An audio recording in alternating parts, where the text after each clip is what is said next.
So today's question is, what do you do if your partner has ED and it's affecting your sex life? So ED stands for erectile dysfunction, and I have to tell you, so many people and couples, just got distracted by my cats. You might have two. They're back there playing. So many couples have this issue. I cannot tell you how many people I've worked with in my office, men and women and couples who have had this issue. I've dealt with this issue myself, just on a very personal note. It is so common to have ED crop up at some point in the life of a guy or a couple. So let's talk about how to deal. Now, obviously, what we're going to be talking about is how to address it from the relationship perspective. And there is a whole other side to addressing it that's about what the person with the ED needs to do to address it, which is generally, seeking medical attention or seeking therapy, one or the other or both. But what we're going to talk about is how to address it as the person in the couple who does not have the ED, who's trying to help trying to help out their relationship. So there's a few steps here. So first thing I would encourage you to do is take a moment, take a deep breath, and assess yourself and your own feelings about the issue, because this is going to affect everything else. So self-assess how you're feeling. And I say that because usually for couples who've dealt with ED, the partner has a lot of feelings about it. Now, the person with ED has a lot of feelings about it too, not to minimize that. But if you're the partner, you might feel, you may have been feeling rejected or neglected or, not attractive to your partner or not desired. You might feel like your partner doesn't care if they haven't done anything about it yet. You might feel frustrated and angry. You might feel so many different ways. And depending on how long the problem has been going on, it might be that you feel a big version of those feelings. So take a minute to just self-assess. How do I feel? You might even want to write it down. Like, what are my feelings? How am I doing about this? Because that's going to affect how you go and talk to your partner about it and what you say. So self-assess first. Try to be sure that you can, describe to yourself, what am I feeling? Second step is to, what I'm going to say, talk to your partner about it. So I know you probably have talked to your partner about it before. This is probably not the first time that it has come up. Often for couples, this is an issue that has usually it takes a little while for it to have happened before people will talk about it, and then it takes a while. It takes usually a few conversations about it, unless the partner with the ED is fairly proactive, which is often, not the case if you're still dealing with it. So the second thing is to talk about it. I know the conversation may have happened before. You might have had conversations in bed, you might have had conversations out of bed, you might have had all kinds of things.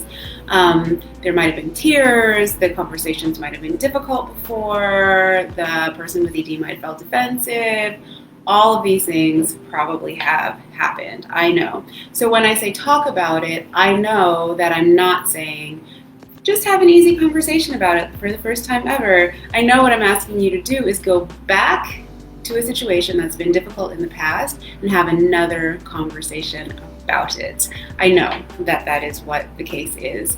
Still, hear me out, because talking about it is really the only way to get through it. So in talking about it, if you remember my communication videos from a couple weeks ago where I talk about using I statements and being sure to describe yourself, not your partner. So when you go to talk about it this time, pick a good time. You guys are alone. You're not going to be interrupted. Nobody's overly tired. Pick a good time for the conversation.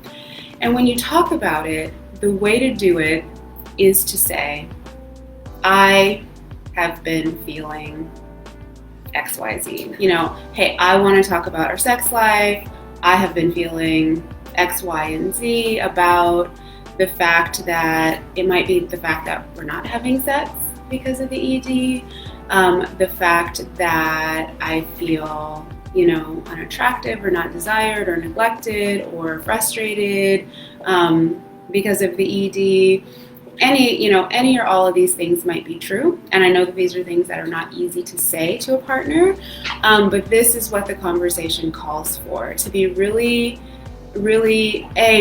focused in your communication on like, this is how I've been feeling about this, and avoiding saying like, you don't ever do anything about this, or you make me feel like, you don't even care, or you could have fixed this a long time ago. All that might be true, but it's not going to be helpful in the conversation. So I think my experience has been, my perception is XYZ. So say how you feel. Now, the second really important part of this conversation, which might not have happened before, is to be sure to let your partner know how important it is for you that this gets addressed. So sometimes we being, people who care about our partners, we can be very gentle with our partners, and we can say, oh, it's not a big deal, don't feel bad, we'll get it figured out, blah, blah, blah. And sometimes we don't communicate how important it is to us to really address the problem. So I think this is illustrated by one of the questions that I got about this in the group. This person was so honest. She said, what if your partner has ED and you're actually thinking about going outside the relationship to get your needs met? It's really important, right? Because I think what happens when somebody has a sexual problem in a relationship, whether it's ED or anything else, is that person stops being able to have sex in the way that they used to. And then often what happens is that because of the embarrassment and the shame and the difficulty and the big emotions that come up, that person will start to avoid sex or avoid any kind of situation that'll bring up the sexual problem, and that will then therefore bring up those feelings about sex, the embarrassment and shame and difficulty and not knowing what to do and hopelessness and all that stuff. And so the person with the problem can start to feel like by avoiding it, if the other person's not bringing it up, then maybe it's okay. It's just this unspoken kind of maybe it's okay. Whereas in reality, the other person, the partner, might be at their wit's end, kind of desperate for some solution, because sex is a really interesting thing in a relationship. It's like, what if one person has a problem and decides that they don't want to, or it's too difficult to figure it out, then that stops both people from having sex. You know what I mean? It's like if one person said, okay, I'm going to stop eating chocolate. It's not like I'm going to stop eating chocolate, but you go ahead. It's like, no, I'm going to stop eating chocolate and you have to stop eating chocolate too. Is that going to be okay? No, it's not going to be okay. So coming all the way back around to my point, the point is that it's really important to communicate to your partner how important this is for you. Because I think in some way, shape, or form, the person with the problem may have convinced themselves that it's not that big of a deal. Maybe if you guys have not talked about it, they can kind of convince themselves that maybe it's okay with you too, or there's time, they'll figure it out, they're planning on making a doctor's appointment, something like that. But really, it's up to us to say, okay, no, this is really important for me.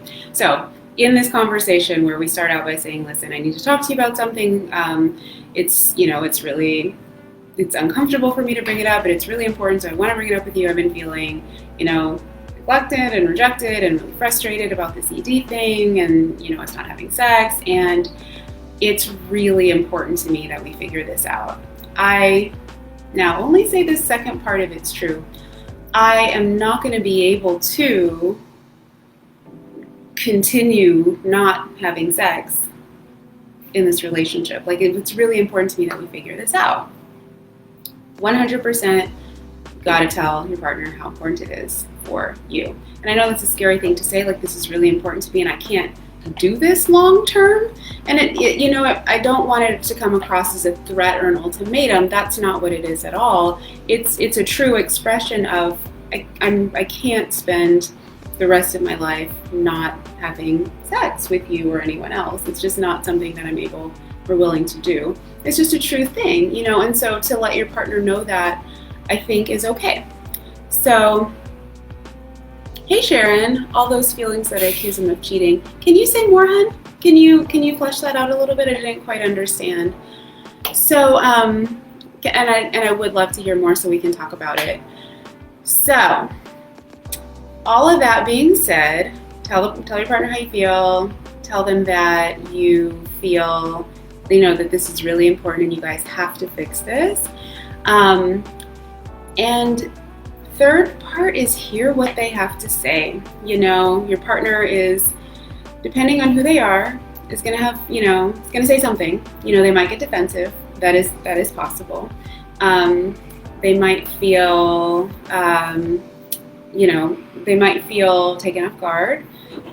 They might feel bad. I think that's a very common feeling, like feeling bad about it. But whatever it is, try to listen to what your partner has to say. And this is the time for you to try to listen non-defensively. And ultimately, try to figure out what your desired outcome of the conversation is. And there's a few different ways this could go. So, number one, maybe it's true that your partner has never been to the doctor for the ED and has no idea what's causing it or anything, or whether there's anything to do about it. If that's the case, a really reasonable outcome of this conversation would be an agreement that he'll go to the doctor and then get it checked out. Because there are lots of different reasons for ED. It could be a cardiovascular, circulatory issue. It could be a hormonal issue. It could be some of that combined with anxiety, because it's, he's anxious about it happening, and then the anxiety gets in the way of getting erection. So there's a lot of different reasons for ED, but some of them are medical, and actually ED can be a sign of bigger problems like cardiovascular problems, circulatory problems that are brought on by either high blood pressure or diabetes, or things in that category like cardiovascular circulatory diseases. And so it can actually be kind of a canary in the coal mine of health, a health indicator. And so for that reason alone, it would be really helpful to go to the doctor and get checked out. But also, the fact is that now we have really good medications to treat ED, and you won't be able to get them. Your partner won't be able to get them unless he goes to the doctor. So I know it's a hard thing for guys to do. I'm always, I've worked with hundreds of guys at this point myself too, and I know it takes so much for them to arrive at a doctor's office many times and actually say the words, I'm having trouble with erections. It can be so embarrassing and shameful and difficult, and goes against everything about masculinity that many guys have learned. Like, it's a lot. I know it's a lot. And at the same time, it's necessary to do that for the relationship. And so, coming all the way back to the conversation and what your desired outcome of the conversation is. If your partner's never been to the doctor before to get assessed or get treated for ED, then a really reasonable desired outcome from the conversation could be an agreement that he'll do that. Let's say that your partner has gone to the doctor before. Maybe he's tried some things, and maybe he has some kind of condition where the medications that he's tried don't work, or something medical that's going to make it so that he's not going to be able to treat the ED 100%. That happens sometimes too. In that case, maybe a desired outcome from this conversation is to figure out, or at least to start to figure out, well, how do we have sex? And when I say have sex, I don't just mean have intercourse, but how do we have sexual experiences together, even if he has ED sometimes or all the time? How do we then build a sex life that doesn't require him to have an erection every time you guys get in bed together? That is a very large number of people and couples who have sex without, with ED sometimes or all the time. So, another very reasonable outcome of that conversation would be to start the conversation about, I want to have a sex life with you. And so what does that look like with ED? And it's completely possible. So those are just two potential outcomes of that conversation, but think about what you want as the outcome of the conversation so that you can steer it in that direction. Because what we're looking for is a solution to the problem. We don't want to have the conversation just turn into an argument or just turn into, everyone feeling bad. What we want this conversation to be that might be different than before is we want to figure out, what can we do about this issue? What's the next step to take about this issue? So those are the 3 steps to getting started addressing this. One is to self-assess, like, how do I feel about this issue? Because I need to know my feelings going in so that I can monitor myself. If I feel, rejected and neglected about this issue, I'm very likely to be emotional during that conversation, and I just need to know that going in. Also, I need to self-assess because I need to know what words to say to my partner about how I'm feeling about this issue. So that's the first thing, self-assess. Take a deep breath. You can even journal it, write it down. Second step is to talk to your partner. Let them know with I statements how you're feeling and how it's affecting you. And then also let them know how important this is. This isn't a minor issue. This isn't something that's going to go away if you guys don't talk about it. It is not something that you can sweep under the rug. Like, this is very important to you in the relationship, and you need to work together to fix it. That's the message for your partner. And then the third thing is to figure out, what is your desired outcome from the conversation. And some examples I gave were, it could be, maybe you want your partner to agree to go to the doctor. Maybe you want, to get assessed and to try some treatment. Maybe you want to figure out how to have sex even if he doesn't have an erection sometimes. Like, you just don't want to avoid sex anymore. Or maybe it could be something else, but think about what your desired outcome to the conversation is. The last thing I'll say is that I know this is a super hard issue to talk about, and Sharon, when you talk about accusing him of cheating or worrying that he's cheating, that's a really common thought to have. It's easy to think, well, my partner's not having sex with me and he doesn't seem interested in having sex with me, he must be doing it somewhere else, and maybe that's why it's happening. Now, not to say that's never happening, but often that's not the case. It's so hard for both people. Like, it's hard to be the partner of the person with ED, like we talked about. Like, you feel terrible, you feel not desired, you feel kind of left alone, I guess. You feel definitely alone sexually, you feel neglected and not cared for, rejected, all these terrible feelings. And then the person with ED has his own set of terrible feelings, like feeling embarrassed, feeling like not manly, feeling not, feeling impotent, which is a horrible word, feeling, just ashamed and sad and scared, scared that maybe there's nothing that they can do about it, and often very avoidant. And the avoidance is what we have to get past. So, hope that was helpful. I know it's a lot. Try to take a team approach. Know that it's a difficult conversation. It could be awkward, but hopefully, ultimately, you guys can talk about it and try to approach it like a team and address the issue and get back on the wagon. So, hope that was helpful, you guys. Sharon, thank you so much for your comments, and thank you, Dion and Rita. Thank you so much, Dion and Rita, for the question about this. I know that a ton of people have this question.